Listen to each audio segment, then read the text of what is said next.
Buenas tardes, mis queridos amigos, hermanos que nos ven a través de este canal, La Biblia y la Ciencia. Ya estamos en vivo. Vamos inmediatamente a compartir con ustedes el tema de esta tarde. Así que permítanos compartir pantalla. Denos un segundito para poder estar al tanto con ustedes. Vamos a hacer una palabra de oración. Jefe, ¿estás allí? Bien, perfecto. Sean todos y todas muy bienvenidos. En este momento vamos a... Ok. Vamos a tener una palabra de oración para iniciar nuestro tema de esta tarde, 27 de enero del año 2022. Vamos a colocar esto acá para llevar el conteo del tiempo en nuestro canal. Inclinen su cabeza donde quiera que estén y oramos. Padre Celestial, gracias te damos por tus ricas bendiciones. Gracias porque nos das la oportunidad de abrir tu palabra, de estudiarla, analizarla y sobre todo queremos la dirección de tu Santo Espíritu. Pon palabras en nosotros y entendimiento para entender el mensaje de esta tarde que tú tienes a través de la Biblia y la ciencia y las verificaciones que vamos a ir viendo a través de los mismos. En el dulce nombre de Jesús te lo pedimos. Amén. Bien, sean todos y todas bienvenidos. Una vez más, le sugerimos, le pedimos que se suscriba a nuestro canal, La Biblia y la Ciencia. Vamos a ir compartiendo con ustedes algunos de los textos bíblicos y científicos que nos proponemos para el estudio de hoy. Vamos a estar estudiando el origen de la vida y la luz. Esa luz que menciona en el libro primero de la Biblia llamado el Génesis. La Biblia y la ciencia. Vamos entonces a ir comenzando.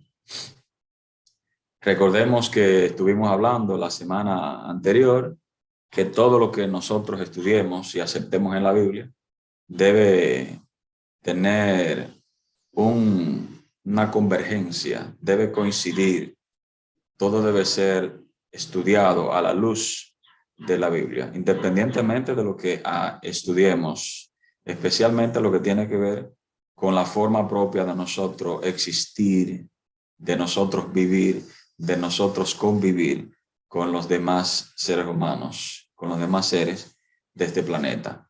Y eso es aplicable en todos los aspectos del conocimiento, en todas sus dimensiones. Debe armonizar con la palabra de Dios.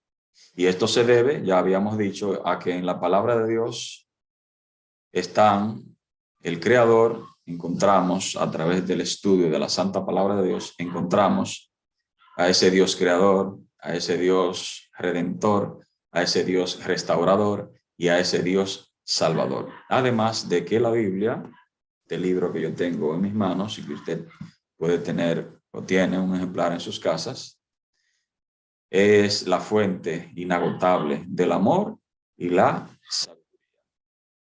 Todo tipo de conocimiento en todas las dimensiones, ya sea en el aspecto teológico o en la dimensión teológica, en la dimensión científica, en la dimensión filosófica o en la dimensión empírica o intuitiva. Todo debe converger a ese centro, que es las Sagradas Escrituras, la Biblia. Por fe, dice la misma palabra de Dios en Hebreos 11:3, por fe entendemos haber sido constituido el universo por la palabra de Dios. ¿Qué poder tiene la palabra de Dios? Que podemos ir viendo desde allí. Vamos a ver lo que nos dice el texto y vamos también a ver lo que nos dice la ciencia, el texto sagrado, la Biblia en este caso, y qué nos dice la ciencia en sus respectivas ramas acerca de la creación de Dios que Dios realizó durante 7 días. Dice el texto sagrado en Génesis 1:1, al principio creó Dios los cielos y la tierra. El séptimo día terminó Dios lo que había hecho y descansó. Noten todo eso que hay allí. Noten todo lo que hay allí. Denme un segundito para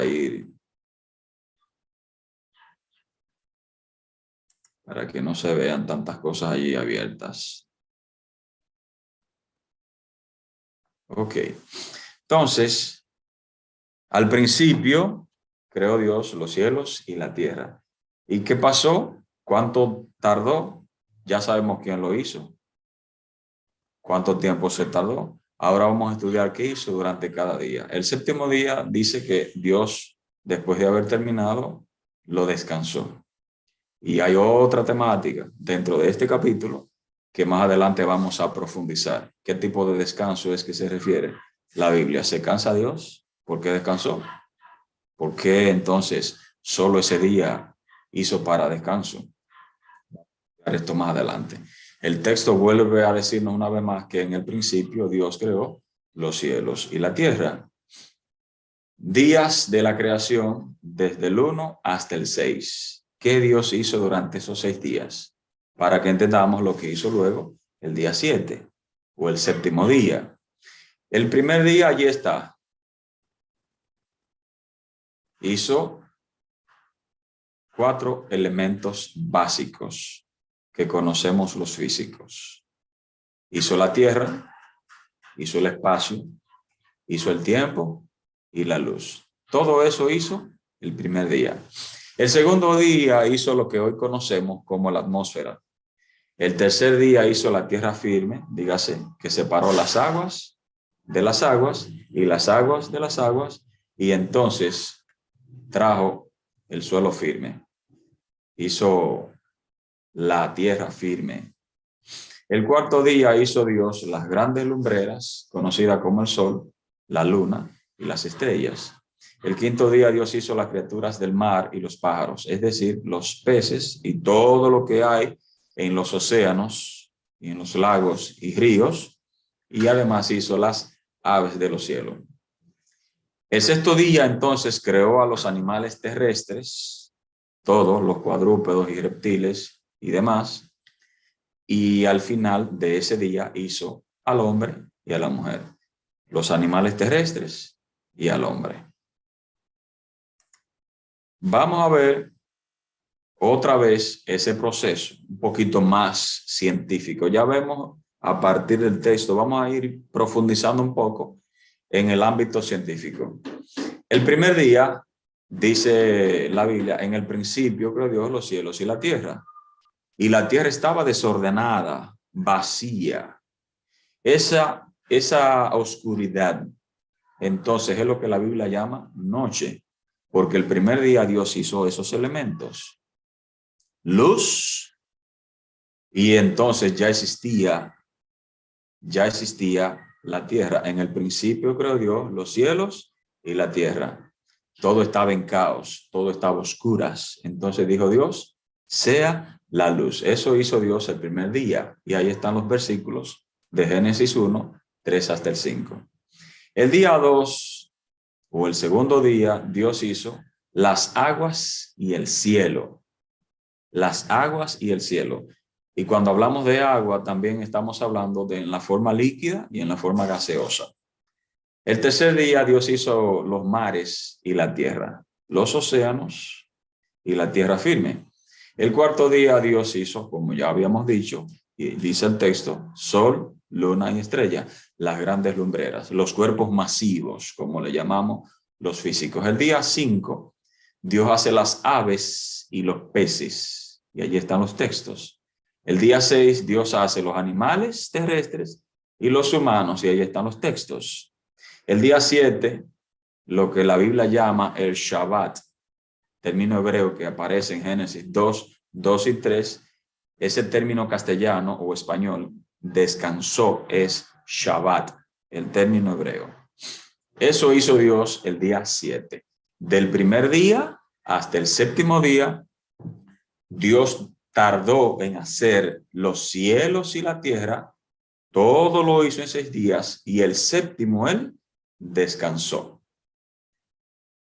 Una vez más, el primer día Dios creó la noche y el día, o más bien hizo la luz, porque al haber hecho la tierra y al estar desordenada y vacía y todo era tinieblas, entonces hizo la luz, porque la oscuridad ya estaba presente. No hubo que hacerla, simplemente al no haber luz, todo estaba oscura. Lo mismo que sucede cuando estamos en una habitación sin luz. Automáticamente prendemos el aparato, el interruptor, el bombillo, la lámpara o una vela. Entonces automáticamente las tinieblas se despejan. El día 2, Dios creó el cielo y el mar. El día 3, como habíamos dicho, creó a las plantas. El cuarto hizo las grandes lumbreras. El quinto día, noten que estamos siendo repetitivos porque queremos afianzar a partir del texto y a partir de los datos científicos qué fue lo que sucedió realmente. El quinto día, Dios creó a las aves en el cielo y a los animales acuáticos. Y el sexto día hizo los animales terrestres y creó a Adán y a Eva, creó al hombre, porque eso es lo que significan esos nombres. Proviene de la raíz hebrea adamasa, que significa literalmente tomado del polvo de la tierra. Pero más adelante vamos a hablar un poquito más de esto. Entonces, el séptimo día, Dios, Shabbat, descansó. En 6 días hizo todo y el séptimo él descansó. ¿Qué le faltaba entonces? Como nosotros hacemos al pintar un cuadro, en este caso yo que soy también artista plástico, cuando pinto, preparo un cuadro con todos los elementos que voy a utilizar también y luego hago el dibujo, hago el esquema, hago el boceto y luego le voy dando forma y al final le coloco una firma y el año en que yo o el mes en el que yo terminé de hacer esa pintura. Pues el sábado es la firma de la creación de Dios. Dios se tardó 6 días en hacer todo lo que hizo, los cielos y la tierra y todo lo que en ellos hay, y el séptimo día es la firma de Dios. Por eso no podemos usar otro día, no podemos usar otro día. Como yo no puedo decir al terminar un cuadro que lo pinté un año antes de haberlo terminado o que lo pinté un año después de haberlo terminado, la fecha que tiene es el mismo año en el que yo pinté ese cuadro. Es decir, que cada vez que yo veo la fecha, permítanme mostrarle uno de mis cuadros, por favor, discúlpenme. Aquí precisamente en mi sala, tengo más acá en la sala. No sé si, déjame ver, ok. Ahí está, una flor de loto con un tarro. ¿Ve mi firma? Ahí está. ¿Ve mi firma? ¿Se alcanza a ver? A ver. Ahí está mi firma, como yo firmo mis cuadros. Y ahí está el mes y el año en que yo lo terminé. Cada vez que yo veo esa fecha, ese cuadro cumple un aniversario. Pues la creación está de aniversario cada 7 días. Pues eso es lo mismo. Cuando nosotros vemos y contemplamos en el séptimo día, el sábado, lo que estamos es contemplando el autor de la creación. El término hebreo que aparece allí mismo es Bereshit, que significa, que se traduce como Génesis, significa principio u origen de todo. Al principio, dice el texto que nosotros tenemos a la mano, al principio creó Dios los cielos y la tierra. Vemos además una vocalización de cómo se escribe textualmente, utilizando las vocales masoréticas o los sonidos vocálicos. Ahí están. La transliteración sería el sonido de esa frase. Lo coloqué allá en español, lo coloqué como se escribe en hebreo y coloqué la transliteración. Permítanme. Allí dice, Bereshit bara Elohim et hashamayim be et ha-haaretz. Al principio creó Dios los cielos y la tierra. 2 veces se utiliza la partícula et, y tiene 2 letras. Una es la primera letra del alfabeto hebreo, que es Aleph, y la última, que es la Tau. Es decir, que Dios es el origen y el final. Eso es lo que dice el Génesis.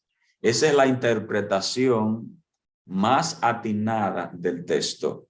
Al principio creó Dios los cielos y la tierra. Por eso el término que aparece allí, Reshit, principio, significa, aquí le coloqué las acepciones que deberíamos utilizar. Por eso decíamos en la semana anterior que debemos tener cuidado a la hora de acercarnos al texto.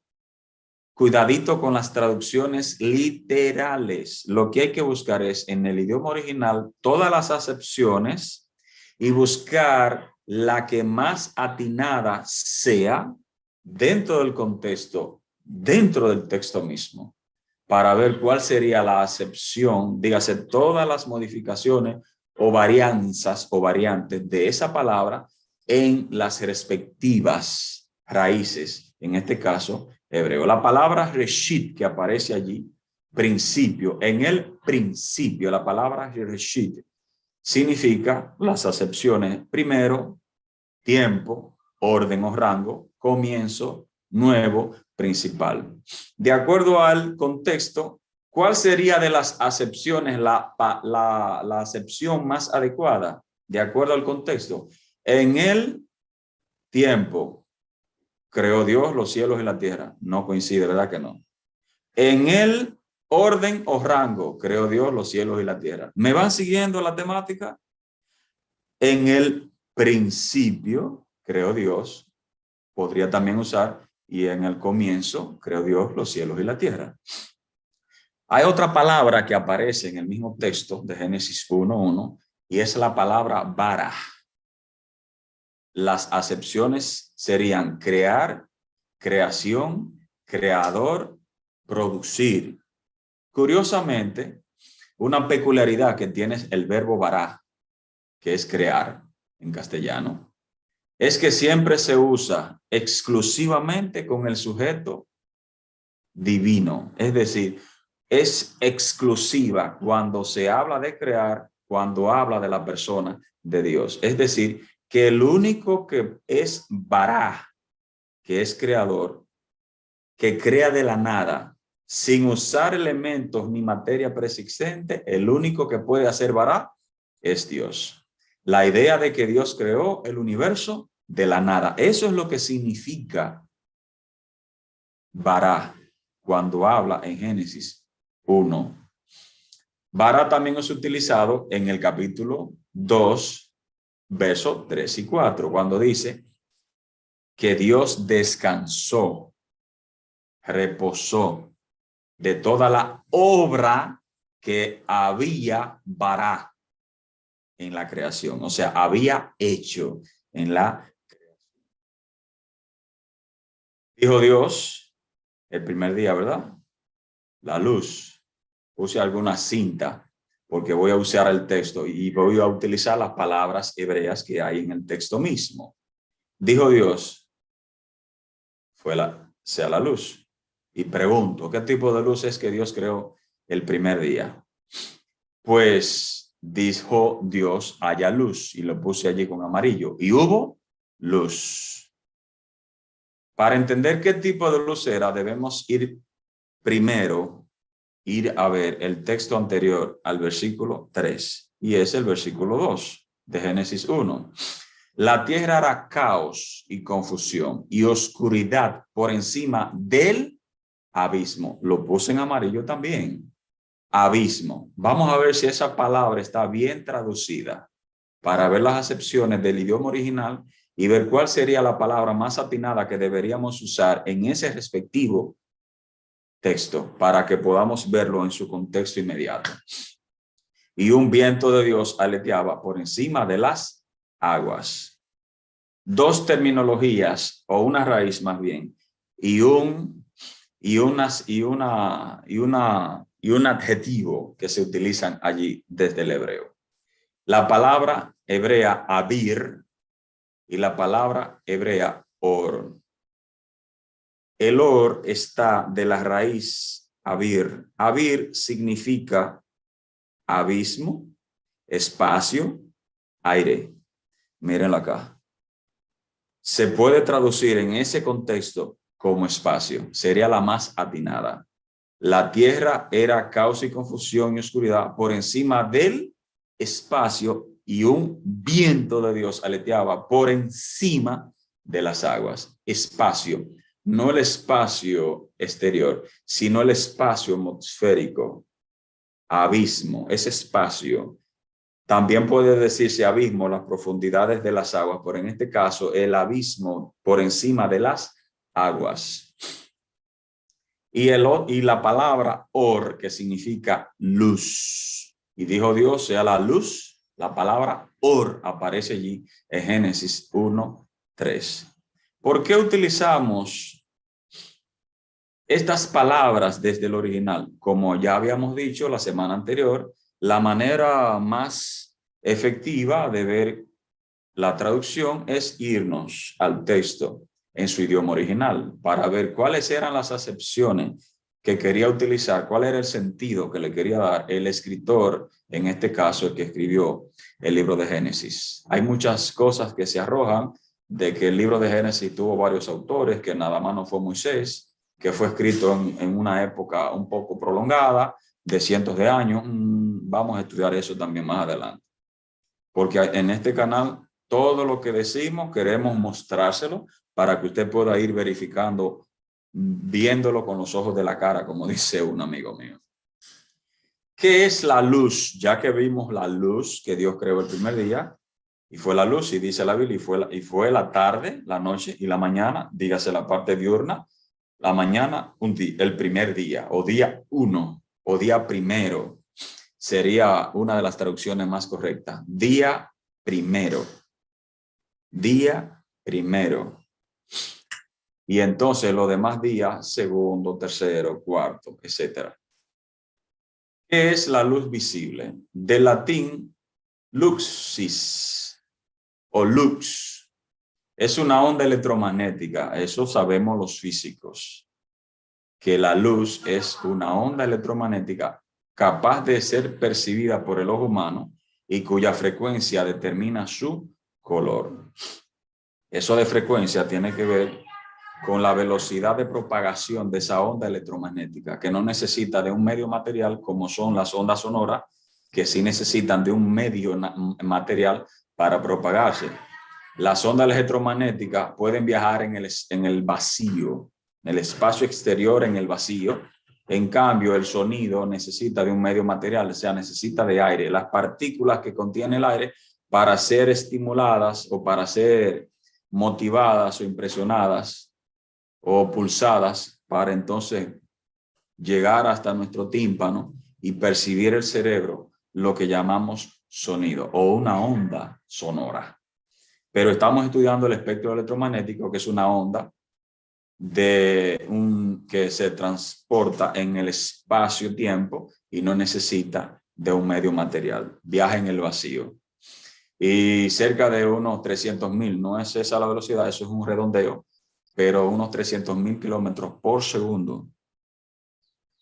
La ciencia que estudia las principales formas de producir luz y su control y aplicaciones se denomina luminotecnia. Es la parte de la física que se encarga de estudiar el espectro fotoelectrónico. De manera ya que utilizando la ciencia, en este caso la física y la óptica, parte de la física, vamos ahora a volver al texto. De manera que el primer día de la semana de la creación, Dios crea el potencial de luz y todo lo que eso conlleva. ¿Qué significa potencial de luz? Y aquí venimos con una pregunta que sé que nos van a hacer. La estamos casi respondiendo, empezando a responder en este estudio. Y si Dios creó la luz el primer día, ¿por qué aparecen el sol, la luna y las estrellas el cuarto día? Siendo que el sol y la luna, específicamente, rigen el día y la noche, especialmente el sol y la luna. Rigen rigen el día y la noche. Nada más no es eso que hacen. Hay otros fenómenos, por ejemplo, las fases lunares ayudan a las mareas y ayudan a las estaciones. Así que nada más no sirve para regir la noche, en este caso a la luna. El sol también nada más no sirve para iluminar, también produce energía para que los diferentes organismos produzcan a través de la fotosíntesis, como las plantas, produzcan frutos y demás.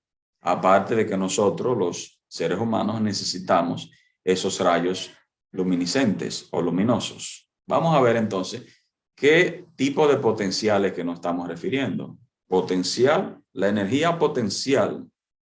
De eso vamos a hablar ahora, de la luz y todo lo que eso conlleva. Así que el cuarto día, Dios creó la manera material para aprovechar esa luz. Pero Dios crea la luz el primer día. Lo que Dios hizo el cuarto día fue la materia básica aprovechable, dígase el cuerpo másico, para que pueda utilizar el potencial para entonces poder convertir esa energía potencial en energía cinética, energía mecánica, energía cuántica, etcétera, etcétera, etcétera. Todos los tipos de energía. La luz también es un tipo de energía. Es una onda o espectro electromagnético. Bien, seguimos. Cuando hablamos de espectro electromagnético, eso es lo que aparece en el texto. Y dijo Dios, sea la luz, y fue la luz. Miren todo lo que es la luz. Miren todo. Quizás pensaba que la luz era eso que ves al prender el bombillo, o eso que ves cuando sale el sol, o eso que ves cuando prendes una vela, o eso que ves cuando se prende un foco. Eso es parte de la luz. Eso es una pequeña parte, de hecho, de lo que es la luz. La luz es un espectro electromagnético que viene desde las ondas de radiación gamma hasta las ondas de radio. Y en el medio hay un espectro visible de esa luz llamado el efecto fotoelectrónico, que es la luz visible. Vamos a seguir viendo.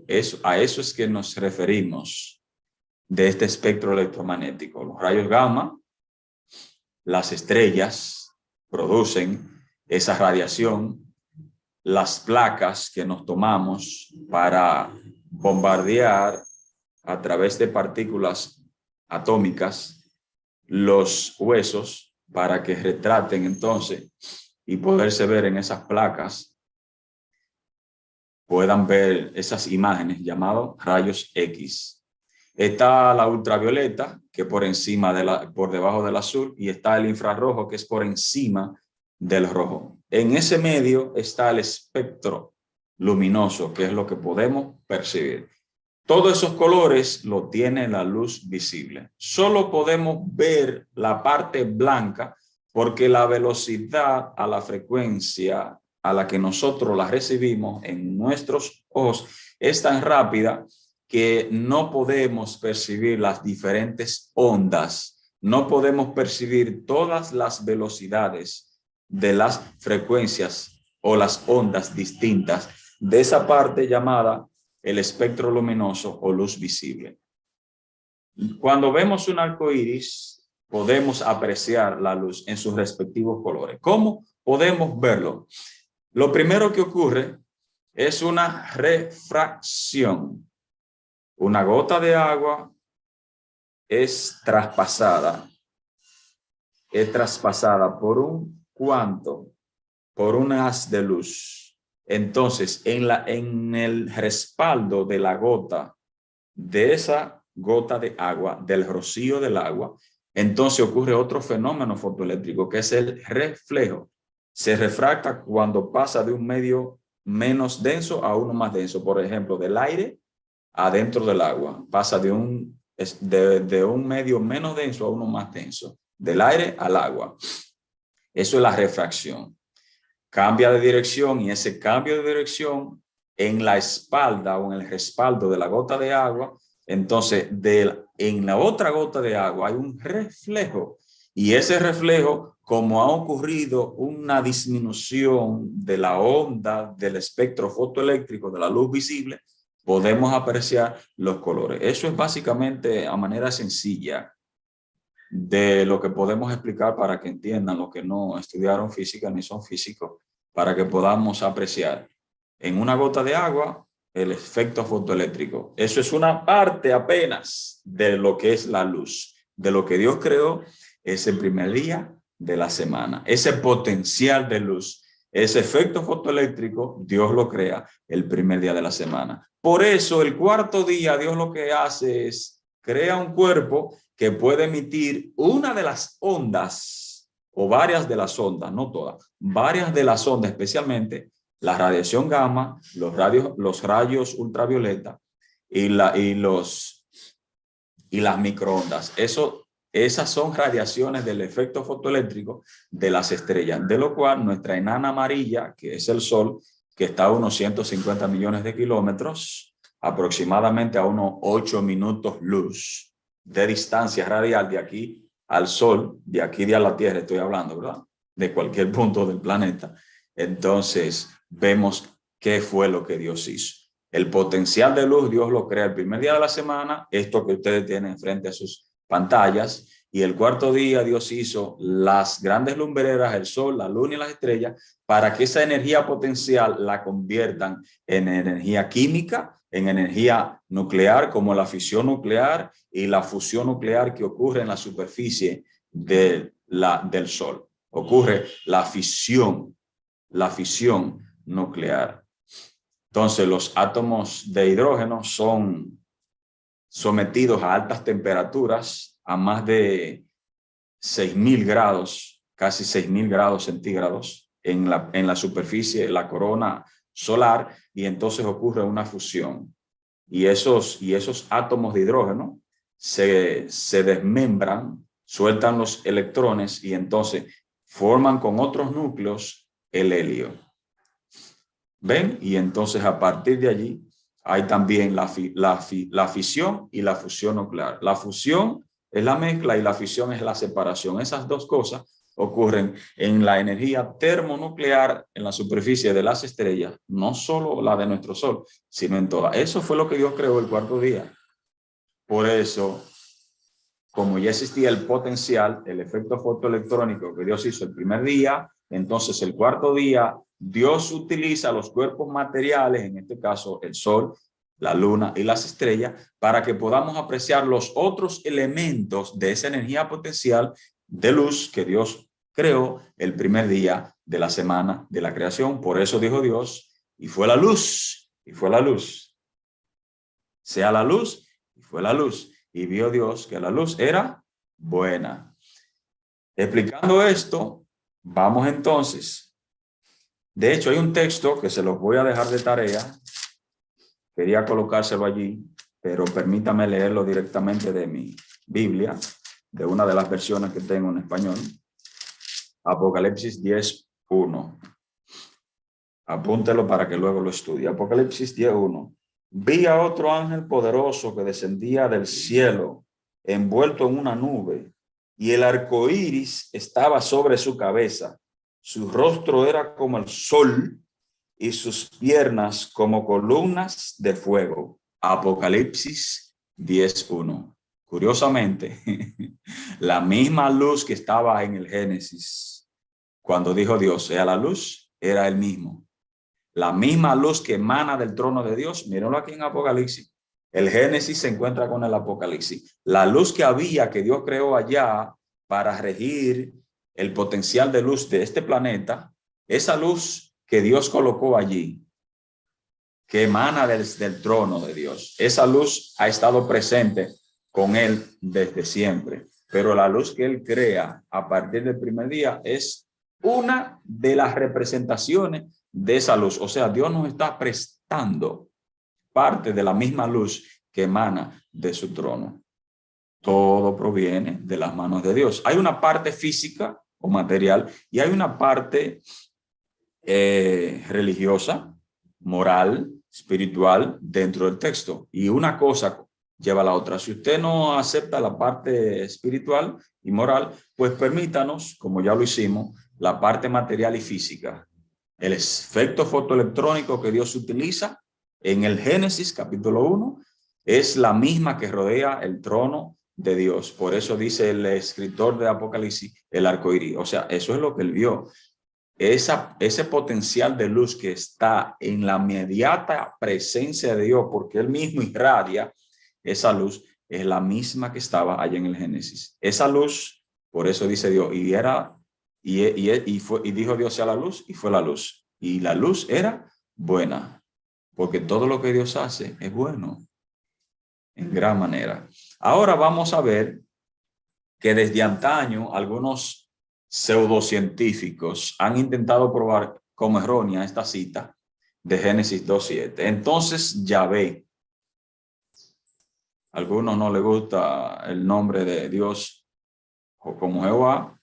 Yo no tengo ningún dilema con eso, no tengo ningún problema. A mí personalmente me gusta más utilizar Yahvé. Pero cuando utilicemos o hagamos más bien un estudio exegético del nombre de Dios, yo entonces utilizaré el que yo entienda a partir del texto cuál es el más indicado. Pero no podríamos decir a ciencia cierta que este sí o este no, porque ha evolucionado mucho la forma de pronunciamiento del nombre de Dios. Así que no debemos ser tan radicales en ciertas cosas. Aquí en este canal nos proponemos ser objetivos a partir del texto y no queremos ir más allá de donde el texto mismo nos permita. Eso es caer en excesos y no es la intención de este canal. Entonces, Yahvé Dios, Jehová Dios, formó al hombre del polvo de la tierra. Muchos pseudocientíficos han tratado de derribar este texto. Dicen, no, eso es imposible, eso no es bíblico, eso es un mito, eso es una alegoría, eso no es real, eso no es un hecho. Pues permítame usar la ciencia una vez más. Algunos han invertido una fortuna en investigaciones y experimentos tratando de mostrar cómo falsa esa declaración del Génesis, capítulo 2, verso 7. No obstante, hasta el día de hoy no han sido capaces de encontrar ningún ingrediente en el cuerpo humano que no pueda ser encontrado en el polvo de la tierra. Es decir, que los componentes del polvo de la tierra, toda esa química es la misma que compone nuestro cuerpo. La misma. De los 121 elementos, 118 en la tabla periódica convencional, 90 o más de los elementos que están en el suelo, en el lodo, en el polvo de la tierra, lo tenemos nosotros en toda nuestra constitución, en los órganos, en todo nuestro sistema, en todo nuestro organismo. Extraordinario, ¿verdad? Simplemente la Biblia nos está diciendo, la ciencia nos está confirmando lo que la Biblia nos está enseñando. Parece sencillo el texto, pero tiene mucha ciencia. Es correcto lo que dicen algunos, que la Biblia no es un libro científico, no es un tratado científico. Sí, pero podemos hacer ciencia a partir de la Biblia. Si podemos hacer ciencia a partir de la Biblia, claro que podemos utilizar el método científico. Y terminaríamos entonces haciendo ciencia a partir del texto propiamente dicho. ¿Qué es la vida? Es el estudio central de esta tarde. ¿Qué es la vida? Pues permítame recordar lo que nos dice el texto. Creó Dios al hombre a su imagen. A imagen de Dios lo creó, varón y hembra. Dios solo creó dos géneros, no 33 ni 57. Dios solo creó dos géneros. No hay más. Científicamente, neurológicamente, sociológicamente, antropológicamente, químicamente, psicológicamente, psiquiátricamente, como sea que usted lo estudie, solo hay dos géneros. Anatómicamente, solo hay dos géneros, varón y hembra. No varón y varón, no hembra y hembra, varón y hembra. El hombre no fue creado igual a Dios. Noten que la palabra que aparece es imagen de Dios, no igual a Dios. Una imagen no es el objeto, es una representación de ese objeto. Así que esto implica que en todo aspecto nosotros somos un reflejo de nuestro Creador. Imagen, la Biblia cuando habla de imagen se refiere a lo espiritual, lo intelectual, en la fisonomía, porque la palabra física le confunde a algunos. Vamos, la fisonomía. No estamos diciendo que Dios es de carne y hueso, sino que el aspecto de lo cual yo soy una imagen, Dios también tiene un aspecto. Más adelante vamos a profundizar en el texto, no más allá, solo lo que el texto bíblico nos permita, solo lo que el texto bíblico nos permita. En el aspecto también de imagen se refiere al corazón, alma, fuerza, y esa palabra vamos a verla más adelante, que eso de alma. El espíritu, el alma y cuerpo está en la primera carta de Tesalonicenses, capítulo 5, ha confundido a muchos. Vamos a ver por qué. Dios es Padre, Hijo y Espíritu Santo, o sea, tres divinas personas.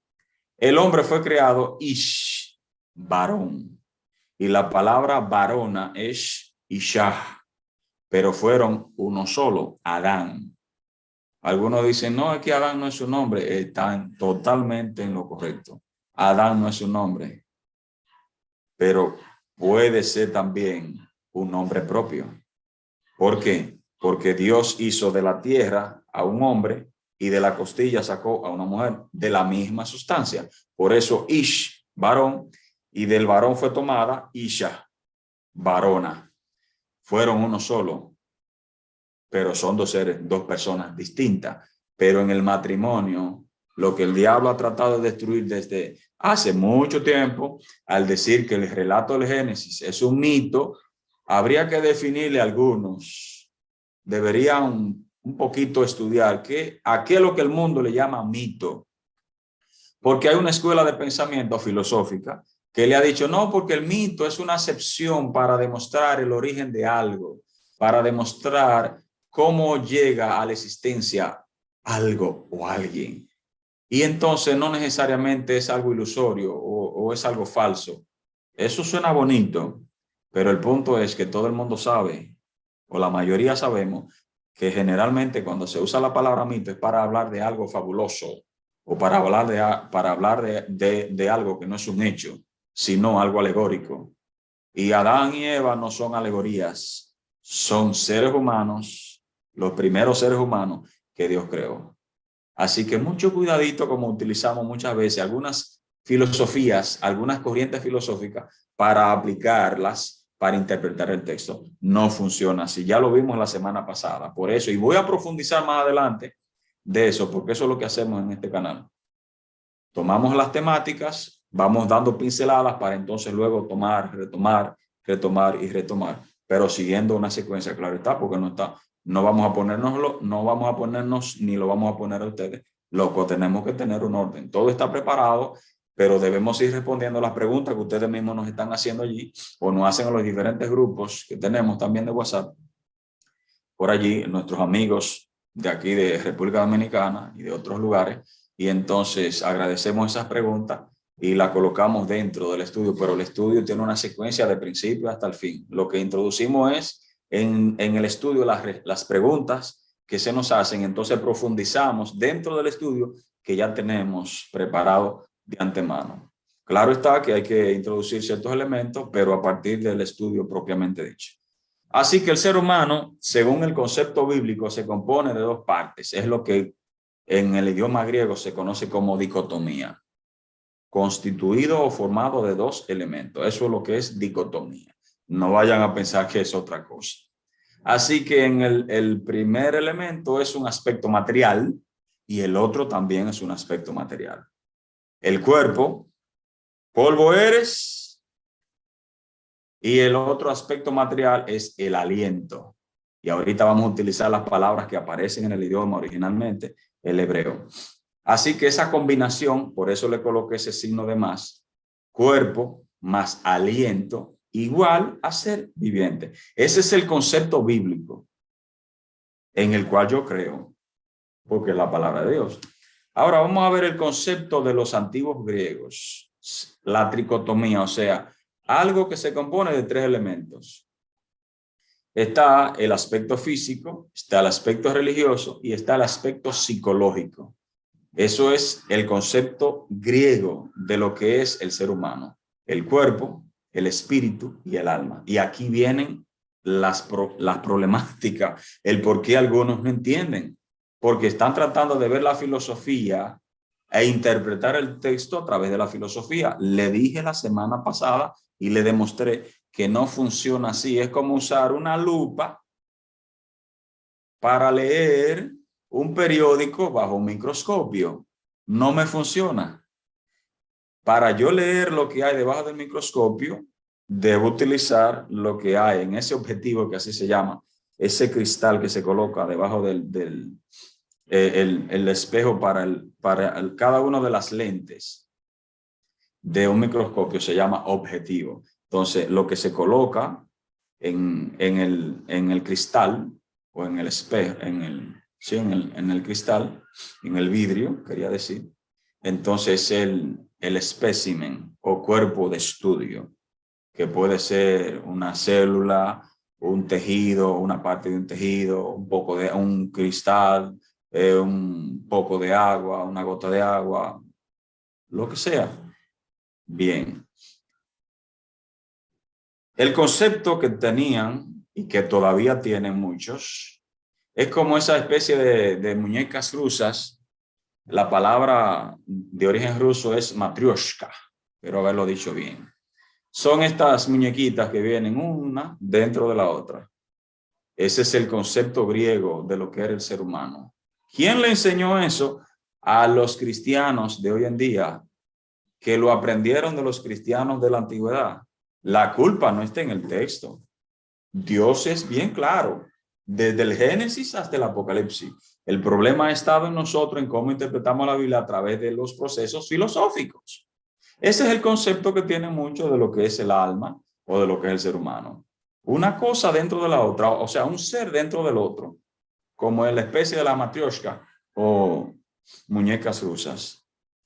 ¿De dónde procede eso? Platón, siglo V antes de Cristo, decía, el cuerpo es un estorbo para el alma. Mírenlo acá. Ese era el concepto que Platón tenía de lo que es el ser humano. La matrioshka sería el cuerpo y el alma sería el muñequito que está dentro. Ese era el concepto de Platón. Le busqué esa imagen para que entiendan cuál es el concepto que tiene la mayoría de lo que se acercan al texto.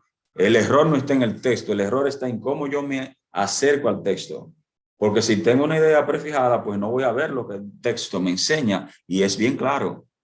Es una especie de cárcel, decía Platón, eso es el platonismo, lo cual no permite la contemplación del mundo de las ideas. Por eso Platón, al igual que su anterior maestro, Sócrates, eran idealistas. Él decía que este armazón llamado cuerpo es una cárcel o prisión de lo que llamamos dentro, según Platón, que es el alma. A eso es lo que se conoce en filosofía como el dualismo, o sea, un ser dentro de otro que conviven juntos. Eso es lo que es dualismo. Eso es una creencia de Platón. Vamos a ver si eso es bíblico. De hecho, de antemano no lo es. Por si acaso alguien sintonizó tarde y no va a poder quedarse hasta luego. Pero esto último, lo mejor que puede hacer el ser humano es morir, según Platón, y la filosofía no es sino una preparación para la muerte, según Platón, no según la Biblia. Aristóteles, que era discípulo, fue discípulo de Platón, decía, el cuerpo y el alma constituyen una única sustancia y la relación entre ellas dos es igual a la de la materia y forma. El alma es la forma del cuerpo, al igual que el cuerpo, la materia del alma. La separación de estas dos fuerzas sería la destrucción del ser al cual formaban. Un alma sin cuerpo no es nada, decía Aristóteles, y un cuerpo sin alma deja de ser como un animal. Simple. Eso era lo que decía Aristóteles.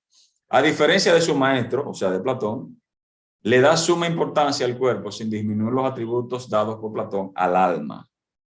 Dando importancia sin disminuir los atributos dados por Platón al alma. Las actividades consideradas propias del alma no pueden ser llevadas a cabo sin el cuerpo. Por ello, no es probable que el alma sea algo completamente separado al cuerpo. Noten que parecía como que iba un poco diferente, pero terminó siendo idealista, al igual que su maestro.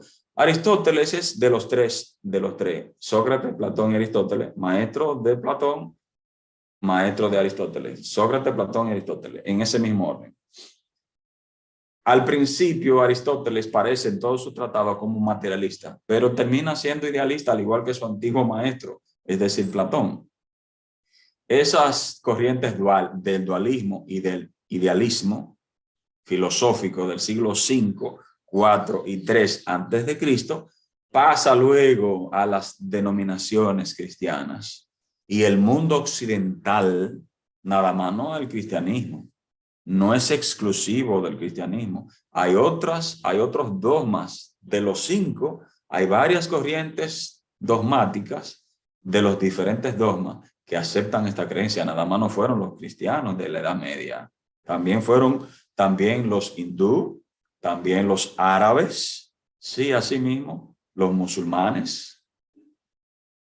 Los judíos parecen un poco alejados de esta, pero hay algunos que son idealistas, pese a que son judíos y judaizantes. Bien.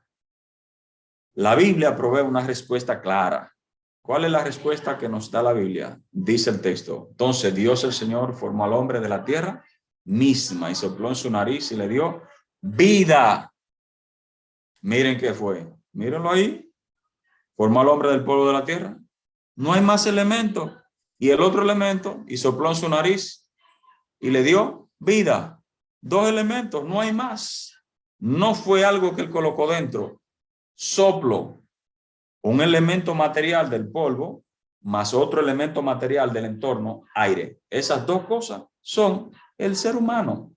Así el hombre se convirtió en un ser viviente. Esa es la versión en castellano. Ahorita vamos a ver la palabra en hebreo. Entonces Dios el Señor hizo caer al hombre en un sueño profundo y mientras dormía le sacó una de las costillas y le cerró otra vez la carne. De esa costilla Dios el Señor hizo una mujer y se la presentó al hombre, el cual al verla dijo, esta sí que es de mi propia carne y de mis propios huesos, se va a llamar varona. Esta versión que estoy colocando aquí dice mujer, porque Dios la sacó del varón. Esta versión que tengo acá dice hombre. Entonces, esto fue lo que Dios hizo, se la presentó. Dios creó al hombre, lo pone a dormir, sueño profundo, la primera cirugía que menciona la historia, está en el Génesis. Dios mismo la hizo, el primer cirujano de la historia, el mismo creador. Sacó a la mujer, sacando esa costilla, y de esa costilla hizo a la mujer, y se la presentó al varón y hembra, los creó. El mismo día Dios hizo todo eso. Entonces, vuelvo al texto, formó Dios al hombre del polvo de la tierra. Polvo, la palabra que aparece, dice allí, entonces Dios formó, el verbo hebreo yatzar, lo puse allí para que estudiemos juntos. El verbo hebreo formó es yatzar. Las acepciones son formar, crear, moldear en una forma, alfarero, dar, forjar, formador, hacedor, labrar, pensar. Todo eso es yatzar. ¿Cuál sería la acepción más adecuada para ese contexto? Sería o formar, o crear, o moldear en una forma, o forjar. Pero todas hablan de yatzar. Otra palabra hebrea que aparece ahí es afar. Formó Dios al hombre del polvo de la tierra. La palabra afar que aparece allí en Génesis capítulo 2 es afar, barro, polvo, tierra, ceniza, mezcla, escombro. ¿Notan todas las acepciones? ¿Cuál sería la acepción más adecuada? Simple, o barro, o polvo, o tierra. Podría usar mezcla también, pero dentro del contexto la más atinada sería o barro, o polvo, o tierra. Y esa es una de las acepciones que aparece en el texto que yo, la versión que usé, la del 60, polvo de la tierra. Así que, mis queridos, sopló en su nariz aliento de vida y fue el hombre un ser viviente. ¿Cuáles son las palabras que aparecen allí en el hebreo? En el capítulo 2 del Génesis.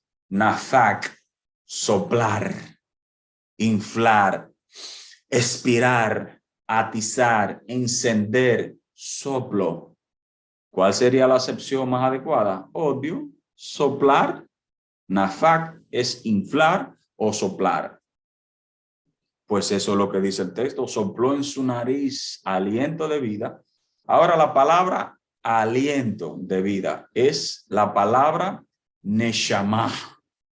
Significa aliento, resoplido, hálito, espíritu, que respira, respirar, soplo, vida, viviente. Todas esas acepciones son de la palabra neshama. ¿Cuál sería la más atinada a la traducción dentro de ese contexto? Pues podríamos usar aliento o resoplido o hálito o espíritu. Pero el punto es que la palabra espíritu confunde a algunos, porque tienen desde la filosofía lo que es el rúa que utilizaban los griegos o el neuma que utilizaban los griegos. Muy diferente al texto hebreo, muy diferente al que la Biblia nos enseña. Bien, entonces, la palabra que aparece allí, fue el hombre un ser viviente. ¿Qué significa ser viviente? La palabra hebrea que aparece allí es nefesh, criatura que respira, alma, ser viviente, persona. Esas son las acepciones. Noten qué lindo es estudiar el texto desde el idioma original para entender el contexto en forma más atinada, más certiva, más certera. Pues la atmósfera, ahora vamos a la ciencia. La atmósfera tiene un espesor, algunos dicen que más, otros que menos. Me quedé con el estándar mundialmente aceptado. 1000 kilómetros de espesor. Tiene diferentes capas, la atmósfera. Es una capa de gases que rodea nuestro planeta Tierra para protegernos de la radiación ultravioleta, que es letal. Gracias a la atmósfera, nosotros no somos consumidos por la radiación gamma y los rayos de microondas, los rayos de microondas, que también es uno de los elementos del espectro fotoelectrónico. Se extiende hasta unos 1000 kilómetros, aunque en sus primeros 15 kilómetros se encuentra el 95% de los gases que la componen. Estos gases son nitrógeno, que es la mayor cantidad, casi un 80%. El aire en el que nosotros podemos respirar, el 78, casi el 79% es nitrógeno. Y no hace daño eso, tranquilo. El oxígeno, que es lo que nosotros necesitamos para poder realizar la mayoría de nuestras funciones vitales, es lo que nos mantiene vivo el oxígeno. También el aire tiene argón, dióxido de carbono, que es lo que nosotros expelimos y también los animales, y el monóxido de carbono que despiden algunas bacterias, algunas oxidaciones bacterianas, y también los combustibles fósiles de del modo de los vehículos. Y otros gases nobles, eso es lo que contiene el aire dentro de la atmósfera en la cual tú y yo podemos respirar. Las capas de la atmósfera son estas que están aquí. La exósfera, que es la de mayor espesor, tiene unos 400 kilómetros. La termósfera tiene unos 300 kilómetros. La mesósfera, que tiene unos 50 kilómetros. La estratosfera, allí está la mayoría de los elementos que pueden viajar, por ejemplo, los aviones de comercio. Los aviones comerciales viajan en esa capa, en esa parte. Ya a unos 40 o 50, cerca de 40 kilómetros desde la troposfera, que es la parte sólida.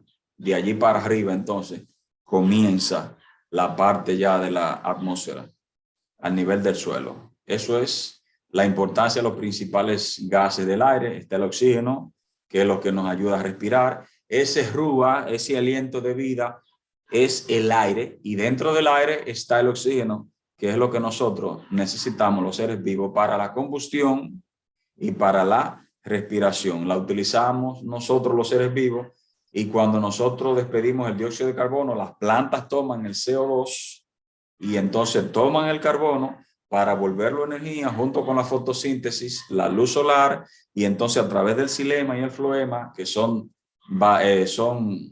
tejidos vegetales de las plantas, para transformar con esa energía de esa fotosíntesis a través del CO2 que nosotros le mandamos, ellas entonces sueltan el oxígeno y adquieren el carbono para terminar el ciclo del carbono y asimismo terminar el ciclo del oxígeno y al tiempo el ciclo de respiración de los diferentes seres vivos. Allí está el nitrógeno que lo utiliza el suelo para darle nutrientes a las plantas. Por eso el aire contiene en un mayor grado nitrógeno. El nitrógeno no es para nosotros, es para las plantas y algunas bacterias que están en el suelo, que son fijadoras del nitrito, del amonio y del nitrato, para hacer que las plantas puedan tener un mayor follaje. Ese verdor que ustedes ven en las plantas es gracias a esos elementos que hay en el aire, especialmente el nitrógeno. El follaje verde es gracias al nitrógeno, que es adquirido a través de las bacterias y de los animales y de las heces fecales que caen en el suelo y de las bacterias que ayudan a la descomposición y también de otros seres orgánicos que hay en el suelo, incluyendo las bacterias, que son seres orgánicos también. El argón, que es uno de los gases nobles, es inodoro e incoloro, es inofensivo, es utilizado para las propiedades de electricidad y demás. Y el ozono, que es una alotropía del oxígeno, cuando los rayos ultravioleta dan en la exósfera, entonces, que es una de las capas de la atmósfera, estos rayos ultravioletas se devuelven al sol, se devuelven al espacio exterior, y entonces las moléculas de oxígeno se combinan. Entonces, en vez de dos moléculas, de una molécula formada por dos átomos de oxígeno, se forman entonces con esa radiación ultravioleta, los rayos del sol, y se convierten en ozono. Eso es lo que protege de la radiación cósmica, para que dentro de la capa, llamada la capa de ozono, nos proteja de esa radiación que es letal para la vida del ser humano. ¿Notan todo eso? Entonces, la sobrepoblación, el exceso de combustión fósil de los hidrocarburos, de los derivados del petróleo, ha hecho que esa capa de ozono esté en las condiciones deterioradas en las que se encuentra. Por último, debemos cuidar el planeta, debemos cuidarnos a nosotros mismos, cuidando el planeta, porque en definitiva estaremos no solo cuidándonos a nosotros, sino a las próximas generaciones. Así que veamos el proceso de la vida y con esto terminamos. Polvo de la tierra, más espíritu, ser viviente. Elementos de la tierra, más aliento, igual a ser viviente. No están todos los elementos, así que la ecuación de la vida es la siguiente. Cuerpo inerte, hecho del polvo de la tierra, más el rúa o espíritu de vida proveniente de Dios, el alma viviente. Hasta aquí el estudio de hoy. Que Dios nos bendiga.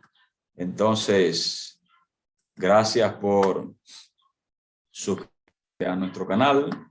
Gracias por estar allí. Vamos a terminar con una palabra de oración. Y recuerden, cada jueves tenemos este estudio en este canal, la Biblia y la ciencia. Hoy estuvimos estudiando el origen de la vida y la luz. De dónde procede, quién la hizo y cuál es la función. Oramos. Padre bueno, gracias te damos por haber, oh Dios, estudiado tu palabra en esta tarde. Gracias te damos por todas las personas que logran conectarse con nosotros a través de esta plataforma, de nuestro canal de la Biblia y la ciencia. Pedimos una bendición especial sobre cada una de las personas que ven esta transmisión, ya sea en vivo o en tiempo diferido. Bendíceles a ellos y a sus familias y que en una próxima puedan encontrarse con nosotros como cada jueves a las 5 de la tarde. En el dulce nombre de Jesús te lo pedimos. Amén. Muchas gracias. Buen provecho. Suscríbanse a nuestro canal, compartan, activen la campanita para que cada jueves y cada vez que subamos uno de los temas de esta serie de estudios a partir de nuestro canal La Biblia y la Ciencia, ustedes puedan ser edificados al igual que nosotros. Buenas tardes y que Dios me les bendiga.